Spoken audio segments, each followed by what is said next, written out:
This is the LowcoSports Lowdown podcast. Here are your hosts, Justin Jarrett and Wes Kerr. Hey, we are live with another edition of the LowcoSports Lowdown podcast. I am Justin Jarrett. This is Wes Kerr, and we are going to be joined in a little bit by Terrance Ashe. You know him as the football coach at Battery Creek and the head coach of the Blitz Border Bowl team for the Low Country this past season. But he's going to be the new AD over at Creek, so taking over for Sarah Hayes. So he'll get us caught up on what's happening over there at the Creek, on what they're looking for in a new head coach, and where he sees his role going forward with that athletic department as they try to continue to grow and catch up to their the big brothers across town. Beaufort High having a really good run right now, and the power has definitely shifted firmly in that direction. But I think Terrance Ashe has some good ideas. I think he has a great perspective and heart for helping the kids, and he wants to be more involved in more sports. So this is an opportunity for him to do that, not just being a football guy. So looking forward to talking with him. But we got some news to get to, Wes, and then we'll talk a little bit about where we've been the last couple of nights. But let's start with the Heritage, because we are well inside of a month now, just a couple of weeks away from the RBC Heritage, and the field continues to strengthen. The number one player in the world is coming. Scotty Scheffler will be here. They also announced that Adam Scott, Ricky Fowler, and Colin Morikawa, who is always a popular Team Loco pick to win a tartan jacket, will be here. So this field is remarkable. I think we're up to 6 or 7 of the top 10 players. Morikawa's right there at 11. So, I mean, you're really talking about the best of the best coming down from the Masters this year to compete at the Heritage, and it is going to be a blast. It's looking like on par to a major tournament field with where we are right now, with all these top 10 world-ranked golfers joining here. And now we get number one, Scotty Scheffler, of course, won the Masters, that breakthrough major victory for Scheffler last year.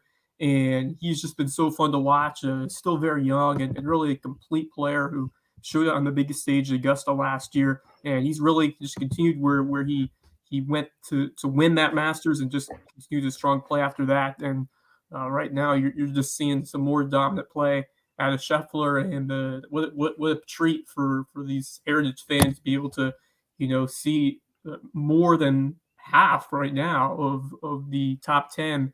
And you just mentioned Colin Morikawa, who's been a popular pick, as you said. Brian Rietveld and others love the play of Morikawa, and we've been singing his praises a lot on the preview shows and the Heritage shows after the rounds. But man, I mean, we got alongside Scheffler now Rory McIlroy, Patrick Cantlay, Max Homa, Xander Schauffele, Will Zalatoris, Colin Morikawa, and maybe we're not done yet. If there's still a few weeks left, so we'll see if any more commitments trickle in. But man, I mean, this might be. I thought in 2020 when you had that, the big field because of the second round of the restart, that was a surprisingly good field. This might take the cake as the best one we've ever had. I think it's going to. I mean, I think it's definitely shaping up that way. I mean, you look at the number of top 10 players. That's unheard of here. It's going to be incredible. It certainly will be the best field that spectators have gotten to see at the Heritage, because they didn't really get to see that one. So that was a little different year, but very cool to see this level of players coming. And there were years where you looked at the leaderboard and there weren't a lot of names you really knew unless you were really deep into golf. I mean, there were some guys up there that you're like, well, maybe this guy will sneak in, but it was a lot of kind of lesser known names, and now we're to a point where there's a pretty good chance that a big name player is going to take home the championship again after Jordan Spieth did it last year. So really cool stuff for the Heritage. And I did see that the South Coastal FCA has Scotty Scheffler's caddy, Ted Scott, lined up for their Christian Heritage breakfast this year. So that'll be cool to have a major championship caddy out there doing that talk. So very cool. Moving on down the road, we'll be talking plenty of Heritage in the coming weeks, but some news from the wrestling scene, and that is that Patrick Boulware has stepped down as the head wrestling coach at Hilton Head High, your alma mater.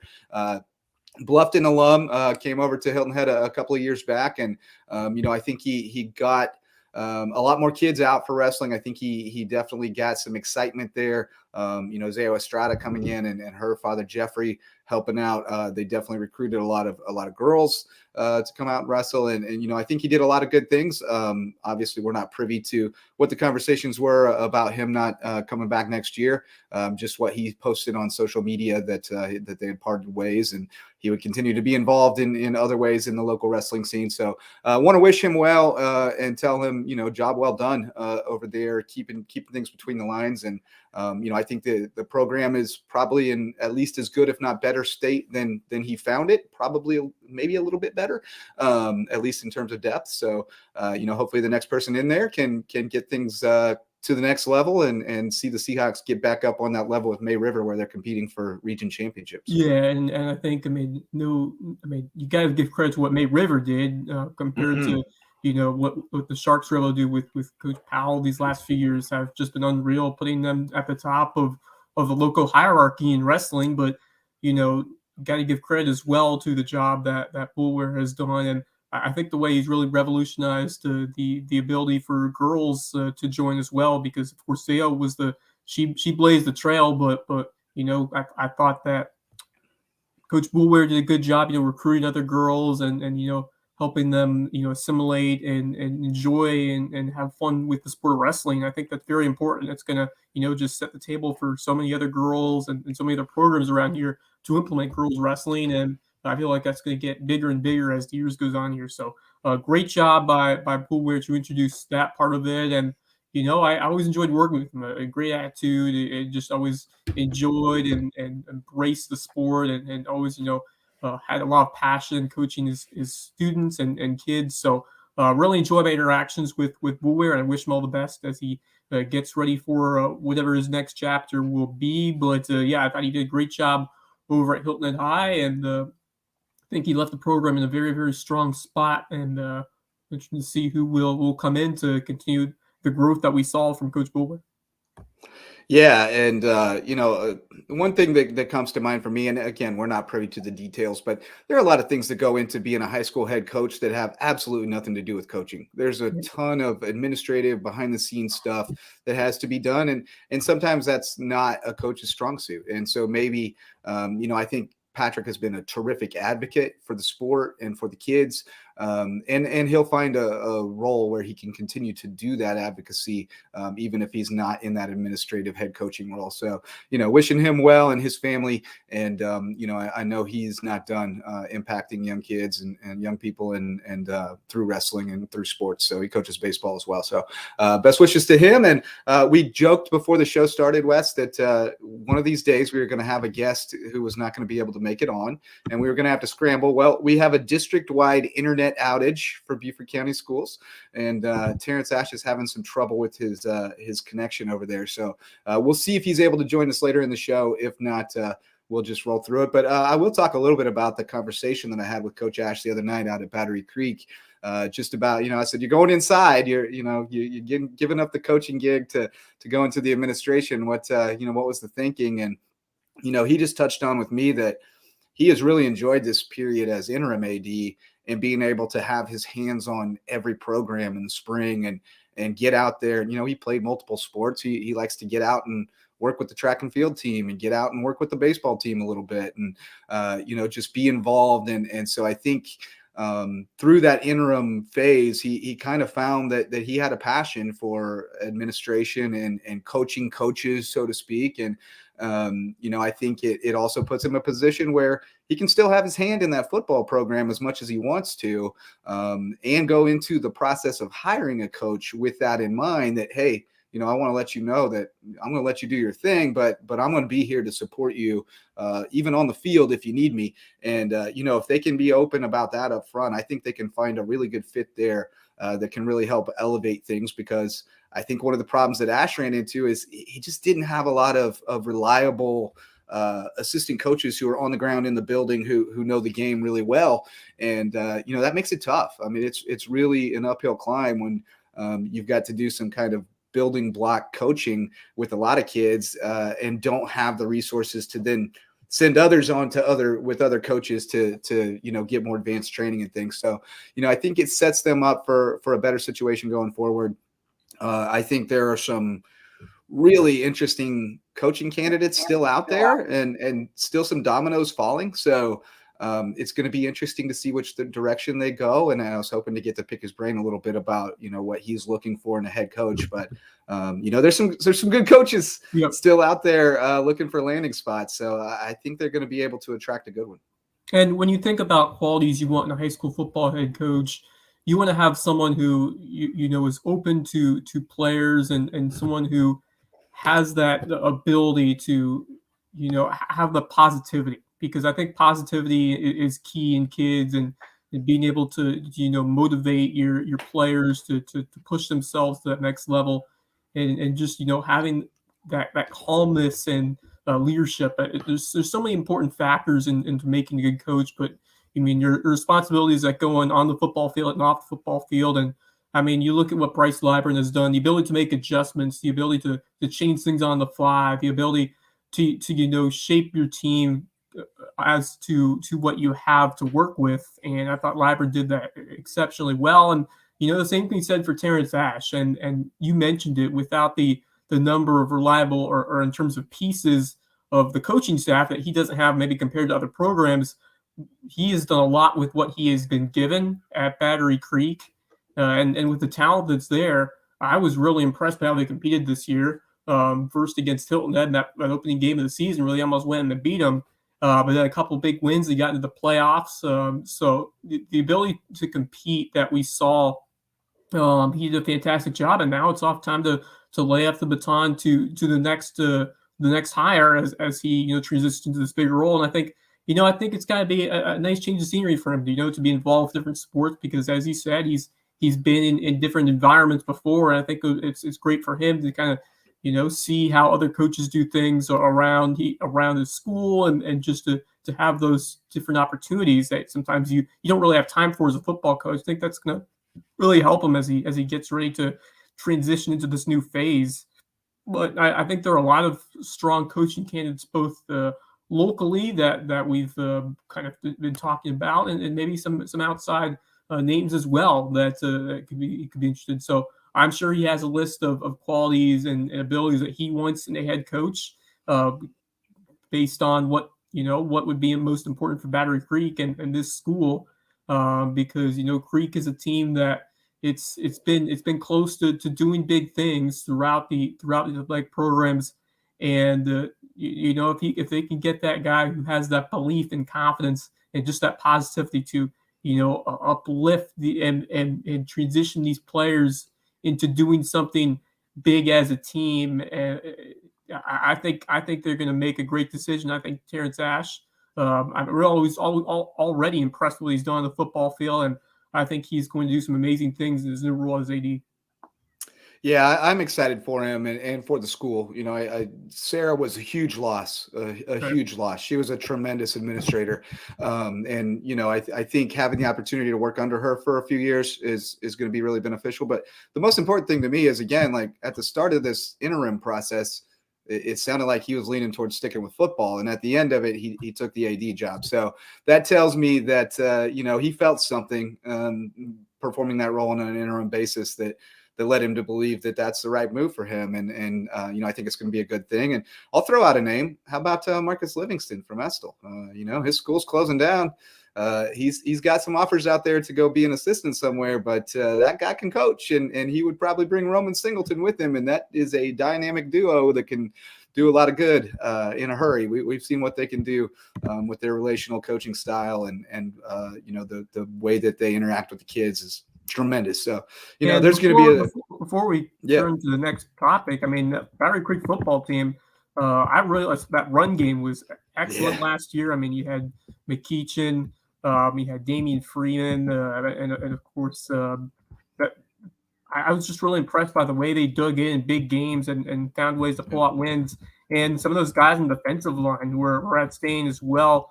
I really loved how that team came together from game one, but really as the year went on, they just fought hard. Against some strong competition, and I think if they can find the right person, find the right hire, and I think Livingston would be a slam dunk if they're able to get him. I just love the grit. I love the hard work that Ashe has instilled in this group. And I think he will continue to shape that as the AD and rub that off on the new head coaching staff. So Yeah. I think as they say, Creek is on the rise. I think really in all sports, but this football team has potential to be a really fun and entertaining group to watch in the coming years, especially if they nail this hire. Yeah, I think so too. And I think the biggest difference right now is depth. At the top of the line, their top players are as good as anybody around. I mean, they got some really strong players, but just don't have that depth. And that's where it takes time to cultivate that. You've got to develop kids from the ground up. And I think their JV program was stronger than it's been in a long time this year. So, I think they're definitely on the right track, but the right coach hire is going to make all the difference. And, the other thing is they can't compare themselves to Beaufort, which is a powerhouse program right now. Like, I know it's your rival, but you're just not on that level right now. You need to get to number 2, number 3 in the region, and then worry about getting after Beaufort, So climb that ladder, and I think they're on the right track, and we'll get there for sure. But let's shift gears and talk a little bit about some more I guess, timely headlines in the sense that results of what's happening, what we've seen out there. And you got out to the Prep Cup this week, which is such a cool event that they've put together. The 2 days at Wexford and Long Cove, giving kids an opportunity to play some really high caliber golf courses and some great competition. I mean, 7 of the 8 teams were from our Lowco area. Savannah Country Day came over as well, but Hilton Head Prep continues to show the depth that they have over there. They put 2 teams out there and went first and third, something like that. First and third, yeah, that's wild. And had 3 guys in a playoff for the medalist honors. So tell us a little more about that Prep Cup. Yeah, what a fantastic event that was. It was so well run. Props to Hilton Head Prep and the coaching staff for putting on a fantastic high school golf event, and just looked really professional from all angles. And man, Hilton Head Prep put on a show. The red team, as you mentioned, taking a win, and 3 of those guys competing in the playoff, a 3-man playoff to determine the winner. And it was Cade Kunis that came through in the second playoff hole, a par 3, stuck the tee shot and 2 putted for a par after Jack Crusoe went a little bit to the right of the green, found a way to chip it on, but missed his par putt. But what a fantastic playoff. Hard fought Garrett Fader, the other man of that 3-man playoff, but excellent job by those 3. And then Jeep Patrick and Tag Graziano with 71s on Long Cove, which is outstanding. Outstanding. That's crazy. That's crazy good. That's crazy good. No, that's a really tough golf course. Really tough. So that's impressive stuff, man. Some great golf being played over there at Hilton Head Prep in particular, but some great players all over the Lowco. And we'll be talking lots of golf coming up, and including later in the show, we'll talk a little bit about the Club Car Championship over at Savannah Landings in Savannah, where Bryson Nimmer and Mark Anderson, 2 Lowco guys, are playing. So moving on, I finally got out to Hilton Head Boys Lacrosse last night, and those guys look good. They looked really good. They were up 8-2 on James Island in the first half. I think it was 9-2 when I left in the first quarter, rather. Won 17-6. Let me see. I got some stats here because they're impressive. I was thoroughly impressed with this team. Brady Saba, 6 goals, 2 assists, 8 ground balls. Bill Fielding, 6 goals, 2 assists, 11 ground balls. Sam Thibodeau, 4 goals, 8 ground balls. Tyler Bennett had 19 saves. So a really strong showing against the James Island team that, kind of middle of the road this year. I think they're not quite as strong. Lucy Beckham has definitely siphoned off a lot of that lacrosse talent, but still a quality opponent, and Hilton Head was in control from the start. They've got some very skilled players on the attack. Their midfielders are really disruptive, and their defense is stingy. They've only lost a couple of games, and I don't see them, or 1 game, I guess, and I don't see them losing too many. I think they're going to have a good test tonight against Riverside, but I think they're going to be a factor in the playoffs. Yeah, and the girls looking good too. They also got a big win at James Island. Yeah, Kerr Cook's doing a good job. Both those girls and boys lacrosse programs have been on a roll so far here in this 2023 season. 17-8 winners over James Island on the girls' side, and both teams dominant so far. So really excited that girls team. They've been close these last few years, and they're really starting to turn it on now this season. And a lot of they've got a couple strong goal scorers. And they rarely make mistakes. They do a good job winning draws. They pass the ball really well. The fundamentals are so important. If you can scoop up those ground balls and And then winning those draws is so important because when you get possession right off the draw, you can score a bunch of goals in a row. Yeah. And Hilton Head High did a fantastic job.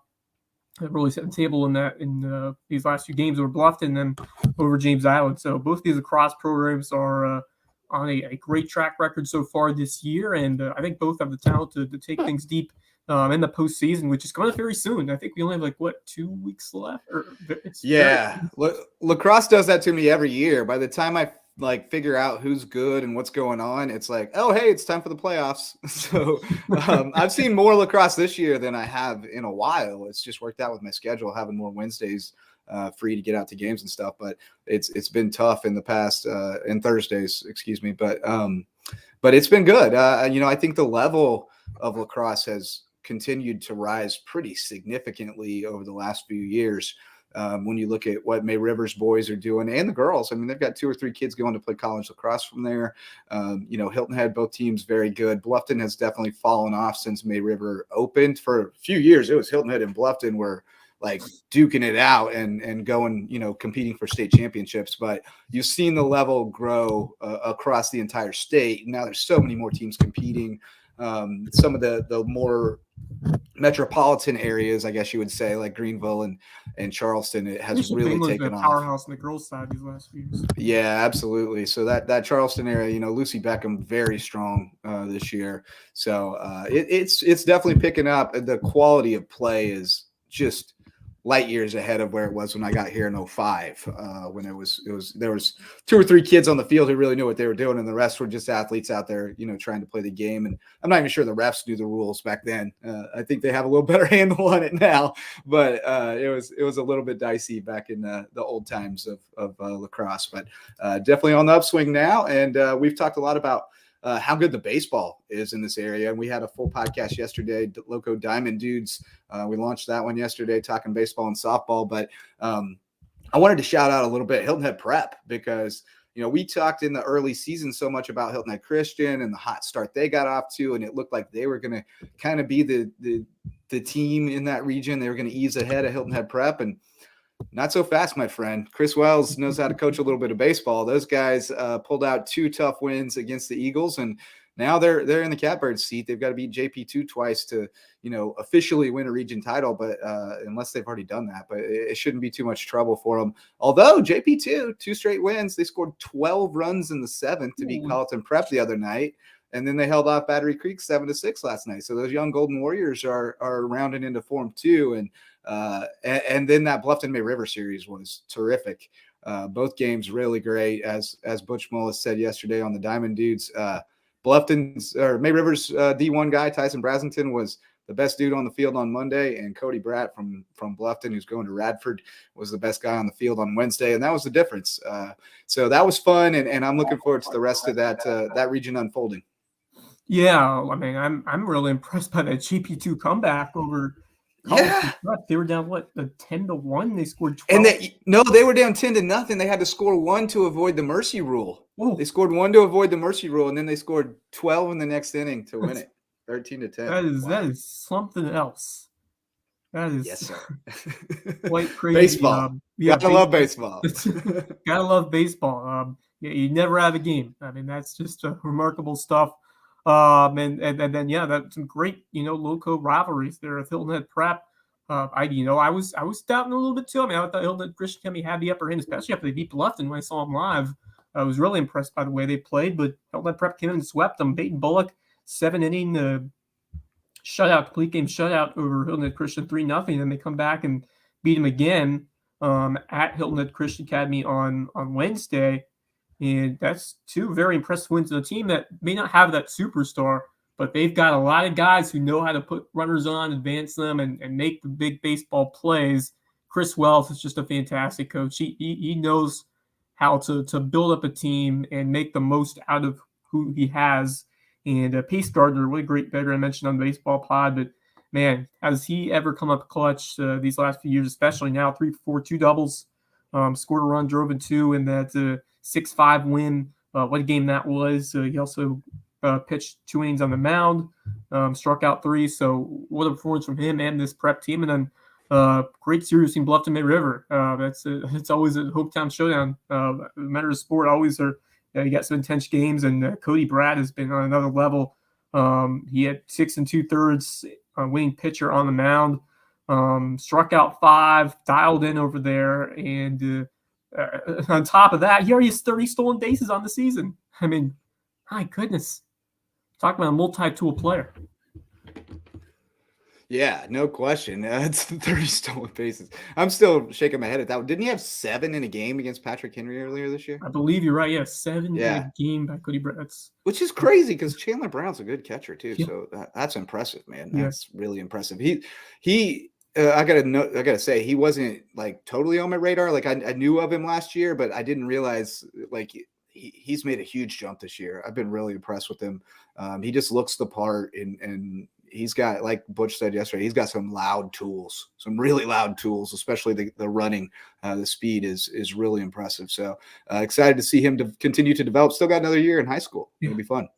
All right, let's switch it over to soccer. You're talking lots of soccer. We'll have another episode of Loco FC on Sunday evening, trying to get Josh Fox from JP2 lined up for that one. But let's talk a little soccer right now, because Bluffton's girls, they had the stunner of the week. Knocked off James Island, down 3-1, scored 3 goals to beat them 4-3. Gwyneth Townsend, a couple of goals in that one. What a tremendous win for Bluffton. Oh, that's a season-changing win for the Bobcats, especially after they really struggled against Lucy Beckham. They lost 5-0. Got a couple good looks at goal, but unable to really bear any chances. But, I mean, talk about the ability to come back from behind, down 3-1 against the state championship squad in James Island. That's a signature win for that Bluffton team. That puts them, once again, right back in contention for region title. They still, I believe, they're a game back behind Beckham, and they'll have another chance to play them at Beckham. So we'll see if they're able to beat them on the road and get back at them and look to claim that region title. So Bluffton girls got a big penalty kick shootout win over Hilton Head, barely beat. I mean, Seahawks are a very strong team, but they're able to, that's a confidence building win. You can win penalties and then transfer that back home and find a way to take down a really good James Island team. So this Bobcat team is rolling. Hilton Head tonight is a big game. May River, that could determine the 4th and final playoff spot. So whoever wins that one's going to have the upper hand on that number 4 seed. Yeah, that's right. Gosh, that's crazy to think about Hilton Head, being on the cusp of not making the playoffs. That's been a dominant program over the years, but really it speaks not so much to their program, but to the rise in level across the region. I mean, Beckham and James Island are both, state championship type contenders. Then Bluffton being on the level they're on right now, May River definitely on the rise. It's competitive. It's tough to make the playoffs out of this region, but you figure that at least 3, if not all 4 teams that make it are probably going to win their first round games. That's how good and deep it is. So it's going to be interesting. And Bluffton could get some help tonight because Beckham plays at James Island. So James Island knocks them off, then it gets muddy in there, and we'll see what happens. But on the boys' side, May River had a good win the other night. I know. Who else we got? May River beat Colleton County 8-0 shutout win for Sharks. Yeah, and then they won last night as well. They beat Richmond Hill. They beat Richmond Hill 2-0. That's a good win. That's 3 straight clean sheets for the Sharks, which is really solid. Yeah, they're defense well. Defense was very solid from what I saw. Getting to all loose balls, playing some really tight defense, and not allowing any solid shots on net. So, yeah, that was a nice show. I mean, really take care of this Colleton team that they should beat, but 2-0 clean sheet for Richmond Hill. But it's a very solid win. And then a tough one for Bluffton boys coming up short 3-1 to Aiken last night. So a couple of out-of-region games. And then how about, John Paul II girls getting a 5-2 win over Coastal Homeschool, and Holy Trinity 2-0 shutout Charleston Collegiate. They're 4-0 in the season. And haven't allowed a goal yet. Holy Trinity has not allowed a goal yet. They'll be very good in Schizo 1A as always. And speaking of that JP2 girls team, they tied. That was their one tie. They're 5-0-1. Their one tie was Coastal 2-2 earlier this season. They beat them 5-2. So that's always a really good sign that you're moving in the right direction and your players are starting to put it together when you beat up on somebody you tied with earlier. That's a good deal. Haley Pena doing the coaching over there. USCB Sandshark, former USCB Sandshark, and at one time was the leading goal scorer in program history. One of the Cali girls, one of my faves back in the day. So, and Brittany Pacifico, another USCB Sandshark, coaching assistant over at Bluffton. So, love seeing those Sandsharks, sticking around and coaching. It's very cool, and I think it's going to be something that continues to raise the tide around here.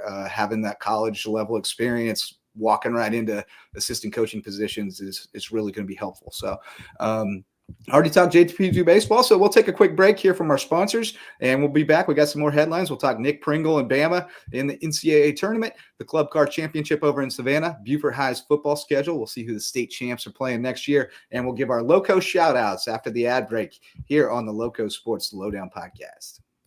Hey, Lowco sports fans. This podcast and all of our grassroots local sports content are made possible by support from community sponsors, including Mickelson Law Firm, the official real estate attorneys of Lowco Sports, and the presenting sponsor of our Hilton Head Christian Academy coverage. Our original sponsors are still among our greatest supporters. Ryan and Tiffany Mickelson are community pillars who will be in your corner no matter your legal needs. When you need legal representation, call on the attorneys who support Team Lowco. Call Mickelson Law Firm. Hospice Care of the Lowcountry, the official hospice provider of Lowco Sports, and the only not-for-profit hospice in southern Beaufort County.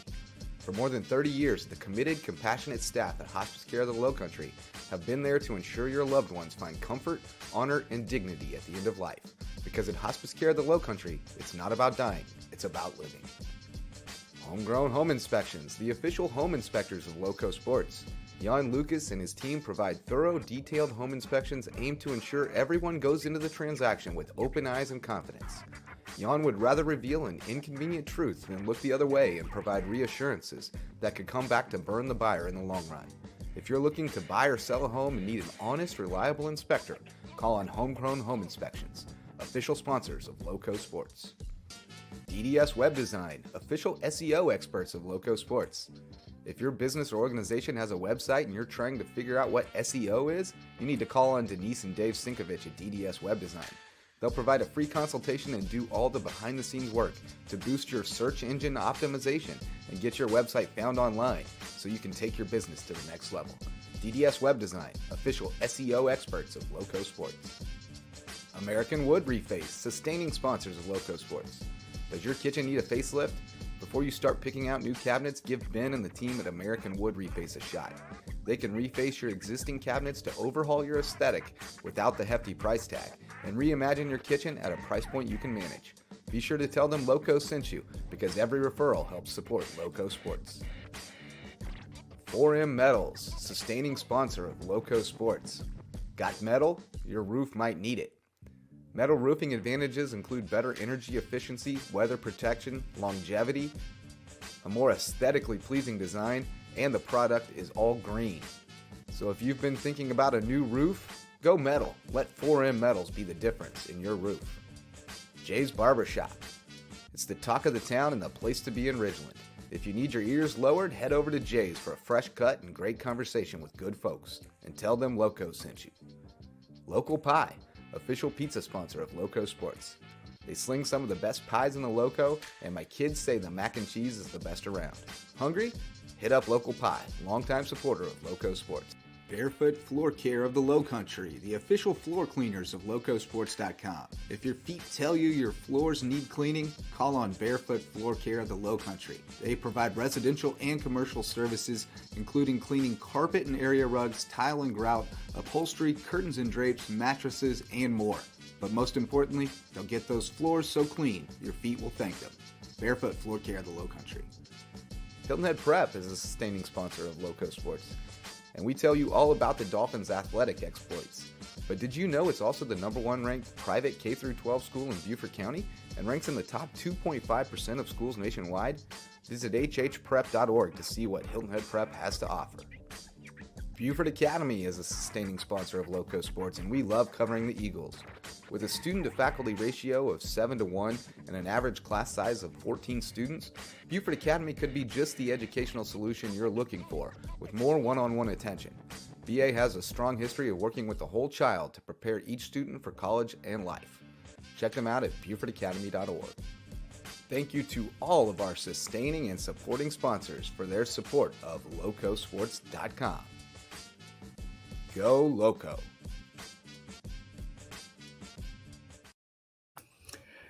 And we're back with a pleasant surprise. Terrance Ashe was able to get online. We'll see how his connection is with the connection down over there at Battery Creek. But can you hear us, Coach? Oh, man, I don't know. Might not be good enough. Can you hear us, Coach? Can you hear us? He can't hear us. I will text him. We'll keep talking, and we'll try to get him back in here where he can hear us. But Wes, let's shift gears and talk a little hoops. Nick Pringle and Alabama going at it tonight, 6:30 opening game of the night against San Diego State. And we talked with Travis Reier last week about his journey and his performance so far in the tournament. But looking forward to seeing Pringle get after it again tonight. Yeah, a huge game, and I think this is especially for Alabama. If they can get past San Diego State, I think the draw works really well for them going forward. If they win this, they'll play either Creighton or Princeton and the Elite Eight. And then you look at the other side. How about Florida Atlantic knocking off Tennessee? A huge upset there. So FAU, the Owls, will play Kansas State. So a very unlikely Elite Eight matchup there, where that one will be the Final Four opposite the region where Alabama is in. So I think if they can get past San Diego State, I think it really sets up for a strong opportunity for them to get to that national title game. So, but this is not going to be an easy test at all for Alabama. And, we talked to Travis Reier about at one point, when you look at a national champion, they're going to have to be put in a big fight. And I think this might be it for a very, very good Aztecs team that comes in ranked 6th overall and adjust the defense. So they're going to play you tough. Really impressed by how well they've done so far in the tournament. Took out Furman 75-52. That's a Paladins team that, I thought could be a potential to make it interesting, but they just patched Furman pretty easily. 2 wins. Charleston gave them a good run in the first round, but a nice strong victory in round 2. But Alabama's going to have to be at the top of their game. Where I do think Alabama can make their difference. San Diego State, they don't shoot very well from beyond the arc, and they're not a great shooting team all around. But Alabama, if they can rebound the basketball, that's going to be huge. So you're looking at guys like Charles Bediako, Noah County, and even Nick Pringle playing some important roles to be able to rebound the ball. If they can limit those second chance opportunities for San Diego State, I think that could be absolutely huge in propelling Alabama to the Elite Eight. So I think the setup if you take where you are right now, if you're Alabama, you got to be very, very pleased with the potential opponents for these next few years. Obviously, Florida Atlantic is going to give anyone trouble. I mean, I'm really impressed by the way they handled Tennessee and that strong Volunteers defense. And Tennessee didn't have the best outing. They went cold shooting wise, but Florida Atlantic really, really impressive with how they played.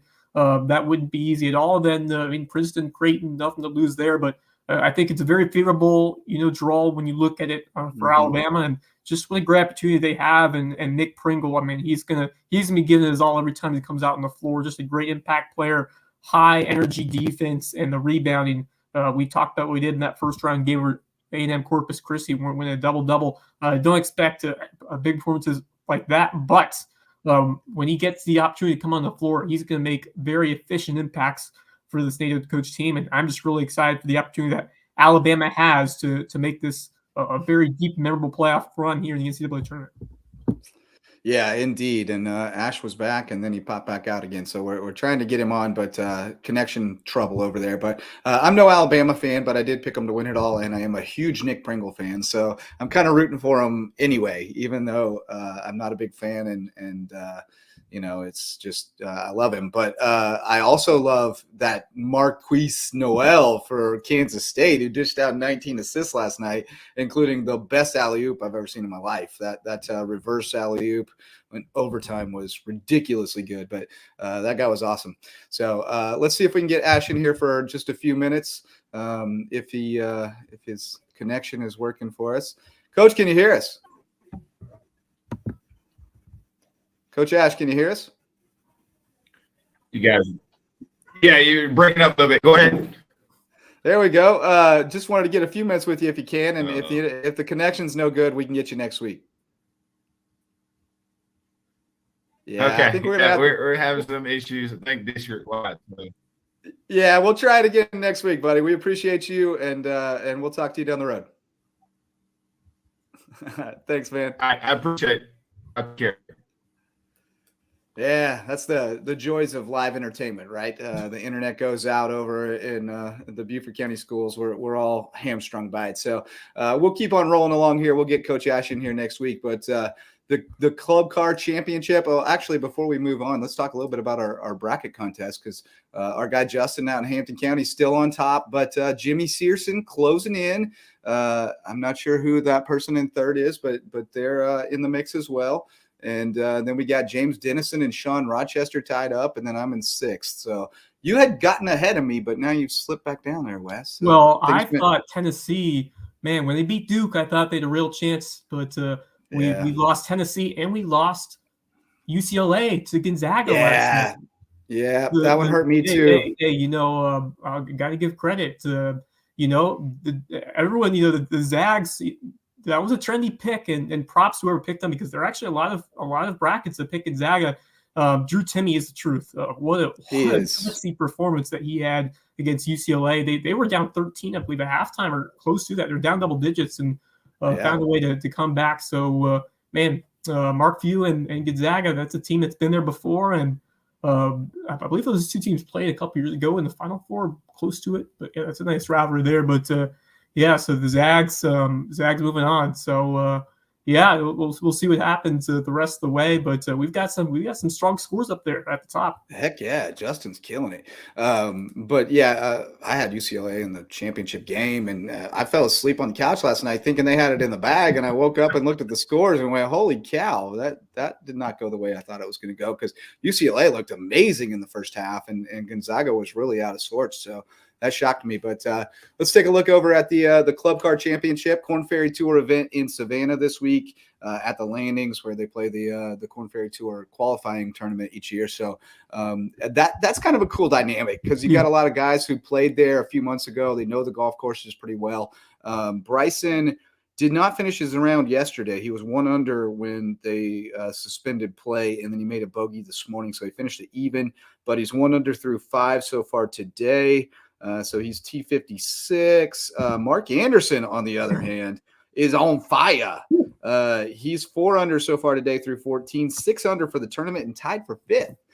Beaufort native and former BA golfer, went to Carolina, won the Players Jam. Used to talk about him all the time, and then he had some injuries and some quiet years out there. But man, he's back on track now, at least this week in Savannah. Yeah, great to see that. And don't forget, he almost won this tournament last year. I mean, he had a lead going into the back nine, but TJ Vogel ended up getting him at the very end. But Mark Anderson, a guy who knows the course really well, has played well here before, and I'm sure he's going to be on a mission to come back here and win it this time. Now just 2 back at the lead of 6 under so far midway through. He's through 14 holes in round 2, 4 under, as you mentioned, Monteday. So after a modest 70, he's scoring low here on Friday and looking to make a charge here on the weekend. David Skins, the Englishman, at 8 under, 1-shot lead over 3-8 -7. Kevin Velo, Tim Whiting, and Nicholas Lindheim. So a strong performance so far for Anderson, but of course not going to be easy the rest of the way. But that experience there is, that's got to definitely help him as we get into the later rounds of this tournament. So I got to think Anderson's going to be one of the front runners to take home the trophy, but a lot more work to do. And then good for Bryson Nimmer. We haven't really mentioned his name.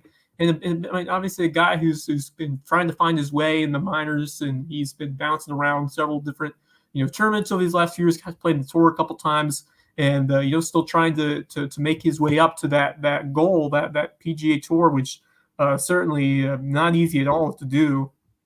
And we see in other sports just the grind to make it to the top. We see some really good players, just hang around the minor leagues for a while and just waiting for that call up. And for Nimmer's case, he's trying to, get on that forward trajectory.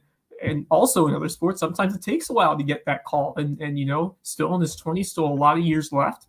Maybe he can find that second wind. And we've seen that for a couple golfers throughout the years. Some guys who really find that spark late in their career. So We'll see what Bryson Nimmer is able to do. Of course, really, if you get that one breakthrough win, that changes everything as a professional golfer. If you get one on the Corn Ferry, if you have a good performance on the PGA, that's a huge momentum builder in so many different ways. Get that prize money, you get the opportunity to get that that permanent or at least temporary exemption on the tours. So good to see that for Bryson Nimmer, and I think he's got a lot of great golf left in him. And we'll see what he can do this weekend. Still, right now, right above the projected cut line, which is 1 under par. So we'll see if he can find a way to stay around for the weekend. Yeah, unfortunately, he just gave one back at 6, so he's now at even and one off the projected cut. So going to have to move today, but the conditions should be good out there. I mean, it's nice and calm, and golf course should be a little softer this morning than it was yesterday. So hopefully, you can get after it. And I mean, I think this is kind of a good position to be in for him at this point in his round, just because like now he knows he's got to go try to make birdies. Like you can't really just play it cool. You got to go make some birdies. So kind of frees him up to be a little more aggressive and go after it, and whatever happens. But he's always been a guy who kind of it plays a little more tentatively the first round and then tries to start making his move. So hopefully he can get firing some birdies here this afternoon and get on into the weekend and make a paycheck. Because I mean, like you said, it's all about status and opportunity when you're in those lower levels, and you've got to climb your way up the pecking order and get better status so you can pick your schedule and go play the golf courses where you're going to play well and the places you want to be, and get your schedule in line, because otherwise you're just scrambling for whatever opportunities you can get. Monday qualifying, it's really a chaotic existence trying to find your next paycheck. So wishing him well this week. Hopefully he can get some money in the bank and a little more status, get some points, and move up the Corn Ferry pecking order. But Wes, we are just a few months away from high school football firing up again, and we always know it's coming when we start seeing schedule releases. And we saw Buford's come out yesterday. I don't have it handy. I'm betting you do. I do know that it was impressive. I think they opened with Benedictine. They got some really good tests in there, and then of course the region play. But I think that team's going to be competing again for a region title and beyond. Yeah, they actually open up with Fort Dorchester at home on August 25th. The first game is at Benedictine on August the 18th, with home opener to celebrate that state championship. Fort Dorchester, that's going to be a big test right away. A couple, Lowco games. You got Hilton Head. You got May River, of course, former Fort Browns. You got the return game for Goose Creek. They played last year at home. That was a heck of a game. 3-0. Yeah. Colton Ferris field goal. Yeah, that was all it took. A great defensive effort there.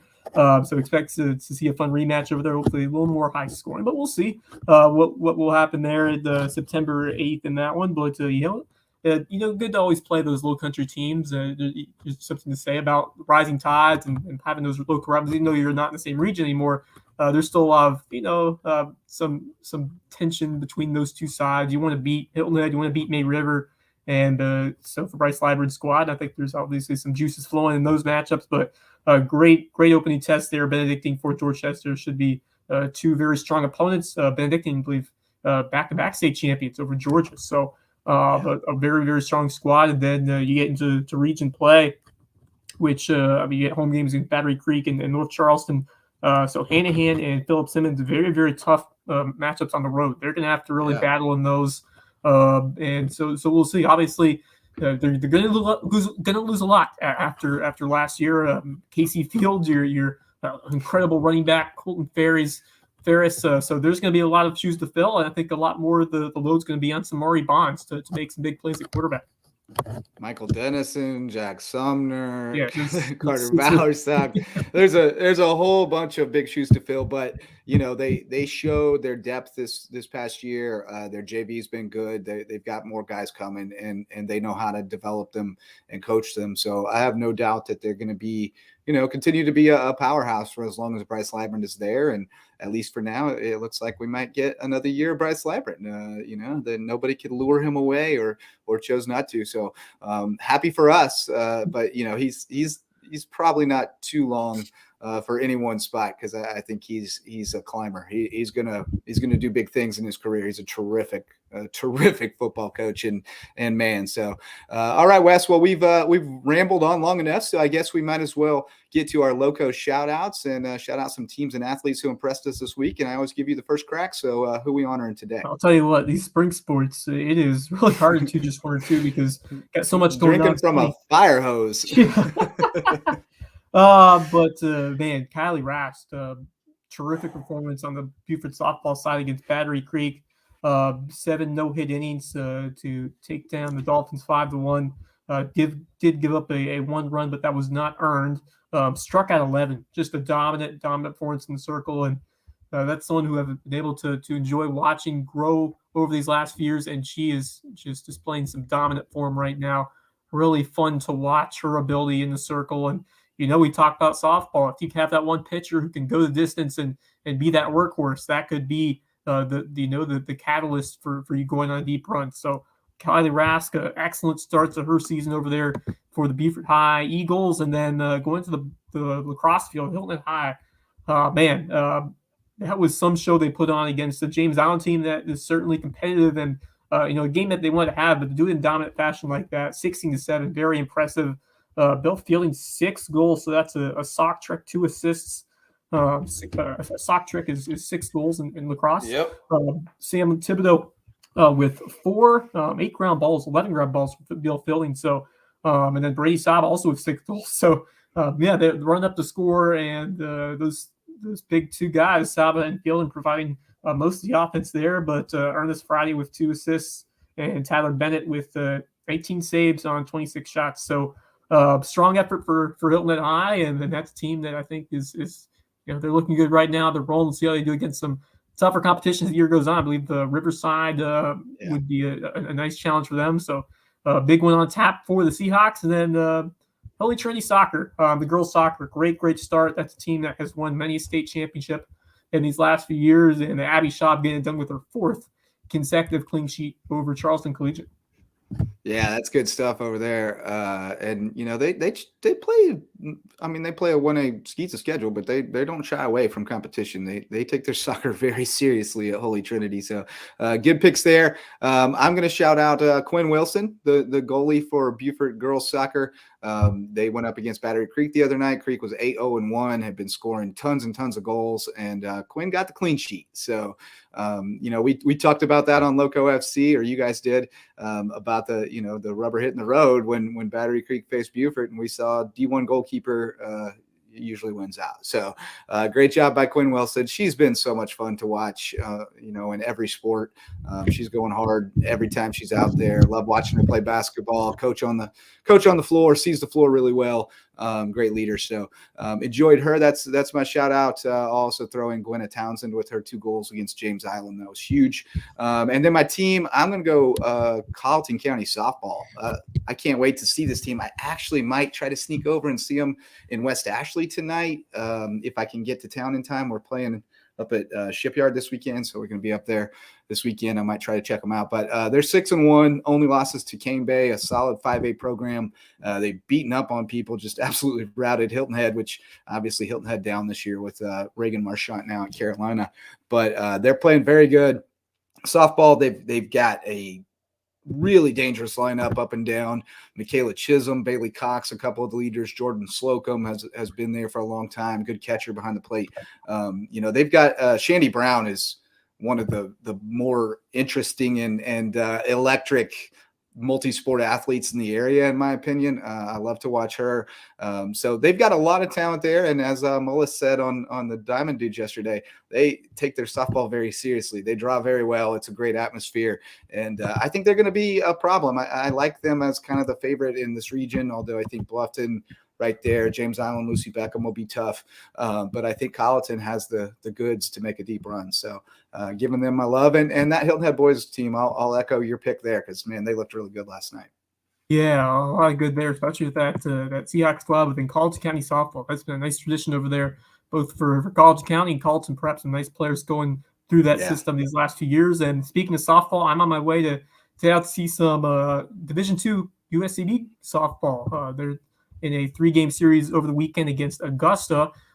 Peach Belt conference matchup. So excited to see the Sand Sharks back in action, trying to rebound after a couple of losses against Flagler and Newberry, but winnable contest here against the Augusta team that's still looking for their first conference win in Peach Belt play. So big weekend series on tap for softball, and baseball is also home over the weekend for a 3-gamer.